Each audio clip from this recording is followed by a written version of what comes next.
Hey guys, I wanted to do a quick review on how to manage a sick and or crashing patient who has an LVAD. While we don't have a LVAD patient that lives in our county or community, we do have one from a neighboring community that frequently comes into Jessamine County, and there's a good chance that some of you may get called to transport them. So I want to do a quick review, and since the first LVAD training that you've had on Medic CE, there have been some changes or updates. Specifically, the AHA recently released this scientific statement on the cardiopulmonary resuscitation in adults and children with mechanical circulatory support. So it is a pretty reputable source to get information from that teaches us what to do when we have a patient with an LVAD who is sick. In that, they say that essentially anytime you have a patient with an LVAD, you should ask for help. Now, the question that we always ask is, where does that help come from? Should we call medical control, or should we call the LVAD coordinator? Technically, we should contact LVAD. However, when we contact medical control physicians, they may not be experts on LVAD patients. And honestly and truthfully, LVAD coordinators are experts, and they are often the first line of communication, especially if it's the family who is calling them for advice, and that is probably who the family will be on the phone with if we get called or when we arrive on the scene. So I think that it is appropriate to contact the expert. So the first line person that you should consult with when you're treating and transporting an LVAD patient is probably the family, because the family is well versed with the device. They take care of it every day. So those are the people you should talk to first, and you should depend quite heavily on their experience and expertise and recommendations. Additionally, when you're transporting these patients, we should transport them to a VAD center. So our closest VAD center. The reason being is that most facilities don't have the necessary equipment to properly care for these patients. With that being said, you should always make sure that no matter what the situation, you take their controller and their spare batteries and all of their equipment with them.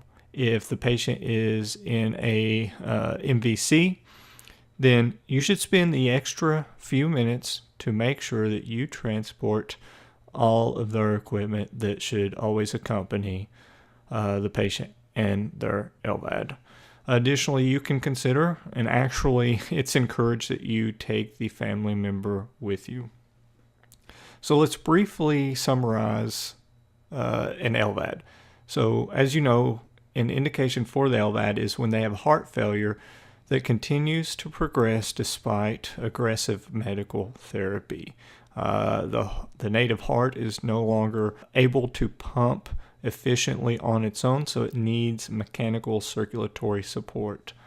Patients with LVADs have two destinations. So they're either bridging, so the device is bridging until they can get a heart transplant, or that is their destination therapy. They are on an LVAD for life.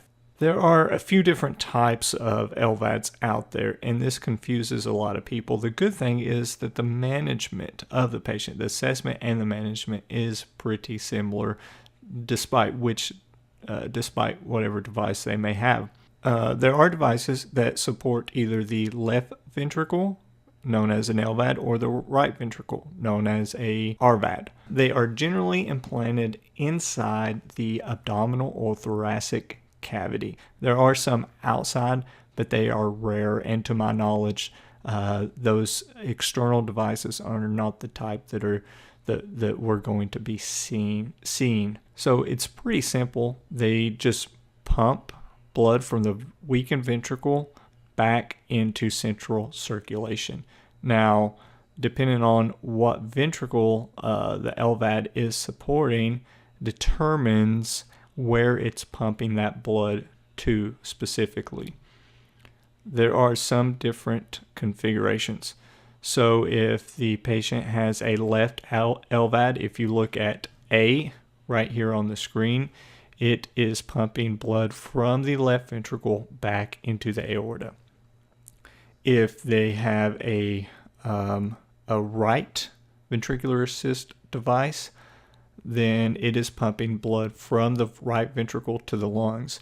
And this is pretty easy to remember if you think of just where that ventricle pumps blood to. So the right ventricle pumps blood to the lungs, left ventricle pumps blood out through the aorta. When we're talking about assessing a patient with an LVAD, it is all about the flow. So the flow rate with an LVAD patient is generally set and fixed. The heart does usually have some native contractility, but as you know, the reason that they have an LVAD is because it was not pumping efficiently enough. LVADs are significantly affected by preload. So if there's a decrease in preload, then the pump, the LVAD or the RVAD will not be able to provide enough circulatory support to that patient. And there are a lot of things that can affect preload, and they are listed on the screen, but all you have to do is think about the H's and T's. So if the ventricular assist device is on the left side of the heart, then the preload is dependent on filling from the right side of the heart. So right ventricular contractility can influence flow, and you can also just think of this in terms of things that would affect right ventricular contractility, such as RV failure from an MI, arrhythmias. If there is an increase in PVR, which is pulmonary vascular resistance, then that can decrease left ventricular preload and flow into the left side of the heart, or the LVAD. Patients with an LVAD, as stated before, are typically not able to increase their cardiac output adequately if the systemic vascular resistance is low. So think about patients such as having anaphylaxis, septic shock, neurogenic shock.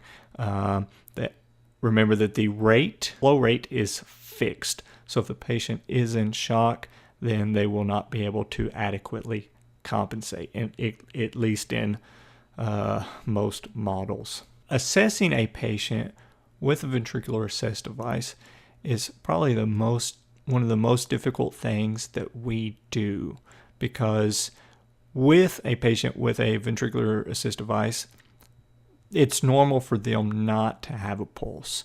So we can't assess perfusion just by feeling for a pulse or by even checking the blood pressure, because automated blood pressures are only accurate about 50% of the time. And this is because in order to actually check a blood pressure, there actually has to be a pulse pressure for the automated blood pressure cuff to actually pick that up. Doppler is probably the most successful. It's successful about 95% of the time. But again, this requires having a Doppler. So if you don't have a Doppler, how do you assess for perfusion? Well, that's very simple. We have a tool that's perfect for assessing for perfusion, and that is end-tidal CO2. So end-tidal CO2 is a measure of the concentration of CO2 in the blood, but also perfusion to the lungs. So if perfusion is decreased, then your end-tidal CO2 will be decreased. Imagine if you had a patient with an LVAD who is altered and you're not sure if they have adequate perfusion systemic perfusion or not. Well, if the end tidal CO2 is normal, then you know that their blood CO2 is at least as high as their end tidal CO2. So they have to have enough cardiac output to generate a normal CO2. There is a display of cardiac output in liters on the controller. But if you're looking at this and you see this display and think that the cardiac output is 5 liters per minute, it's important that we cannot rely on that because it's not an actual cardiac output. This cardiac output number is calculated based on the speed and power consumption of the unit, and it does not represent true flow. It may represent true flow in a patient who is awake and alert, but not in a sick patient with an LVAD. The consensus statement released this very neat algorithm that helps us to assess perfusion in a patient with a VAD. So the first step is that you assess to see if they have normal skin color and temperature and normal capillary refill. If that is normal and they have adequate perfusion, then you just assess and treat for causes of the altered mental status. And the causes of this are the same as for a patient without an LVAD. Then if they don't have adequate perfusion, you look and listen for alarms, and you're going to watch a video that goes into these alarms in detail and provides you with a greater explanation than I can. And you want to make sure that you have an LVAD hum. So you can auscultate over the LVAD and make sure that it is humming. If it is functioning, then to assess for perfusion, then you look at your end tidal CO2. And the end tidal CO2 is basically the determinant for whether or not you should provide CPR to these patients. Historically, we've been told not to do CPR on these patients with VADs because you could risk dislodging it. But that is a concern if it was recently placed, but not really in the patients that we're going to see. So if the end tidal CO2 is greater than 20, then that means that the patient has to have a pulse, as long as you're not doing CPR. So if it's greater than 20, then perfusion is good enough to not have to worry about performing CPR. If the end tidal CO2 is less than 20, then they don't have enough cardiac output to perfuse their vital organs, and you should provide CPR. Now, if you don't hear a hum, then the LVAD is probably not functioning. So if it is not functioning, then you have to go through some troubleshooting steps. And this is where it is crucial that you contact the LVAD coordinator, and they will talk you through all of this. But it helps to see it first, to actually see how it's done, to know how to do it. And you're going to watch a video on this shortly.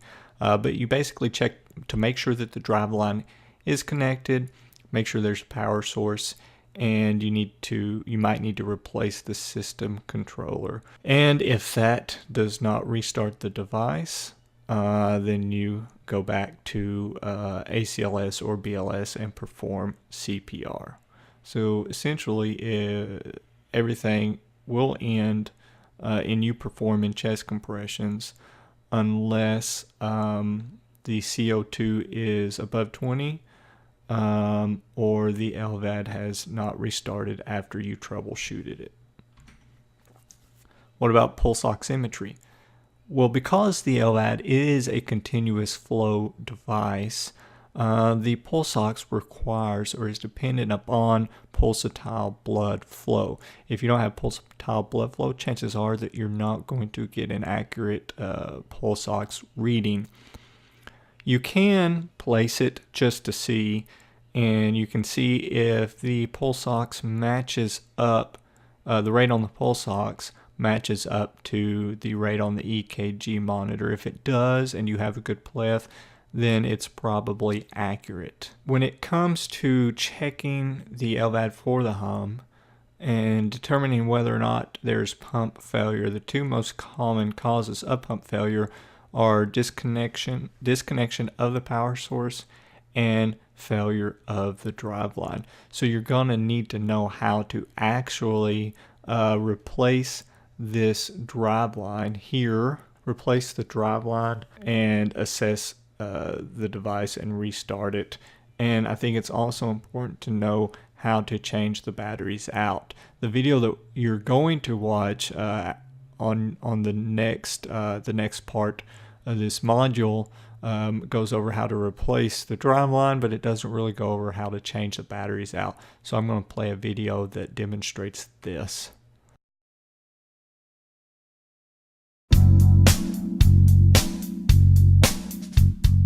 If your batteries are spent and you need to replace them because you still need battery power, you need to take the orange arrow and the orange arrow on the battery and the clip need to match.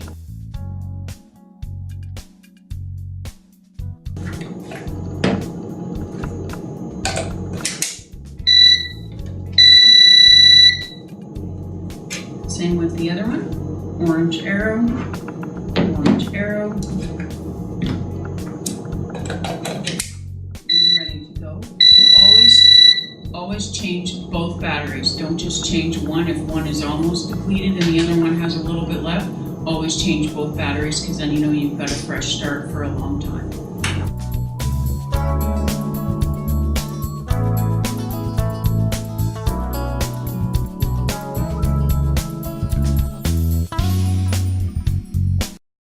So that's it. Pretty simple. So the most common question when we're talking about patients with a VAD device is, can you start CPR? This HA scientific statement says that if there is no detectable BP in a correctly intubated patient, partial end-tidal CO2 can be measured. If the end-tidal CO2 is greater than or equal to 20, similar to a patient which is similar to a patient with a MAP greater than 50, chest compression should be withheld and standard ACLS protocol should be followed. If the end-tidal CO2 is less than 20 or not available, chest compression should be initiated if there are no signs of life after standard ACLS protocols. Now, what about arrhythmias? When it comes to arrhythmias, the most interesting thing about VAD devices is that patients can have life-threatening arrhythmias and still remain awake and conscious.